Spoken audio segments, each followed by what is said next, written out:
কোথায় গিয়েছিলে? কারোর সাথে অবৈধ প্রেম করা যায় কিনা দেখতে। সব কিছু একটা মাত্রা থাকে রত্না, আর সে মাত্রা তুমি ছাড়িয়ে যাচ্ছ। আমার স্ত্রী হয়ে হোটেলে সবার সামনে নেচে বেড়াতে তোমার লজ্জা করলো না? কি করব, যার স্বামী নাচনেওয়ালি নিয়ে থাকে সে স্ত্রীকে তো নেচেই স্বামীকে ফিরিয়ে আনতে হবে। এসব কি বলছো তুমি?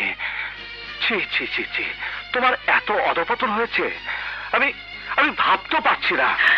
যে স্বামী অন্য নারীকে বাড়ি ভাড়া করে রক্ষিতা রাখতে পারে সেই স্বামীর মুখে স্ত্রীকে অধঃপতনের কথা বলা সাজে না। চুপ করো, বাজে কথা বলবে না। বাজে কথা নয়, যা সত্যি তাই বলছি।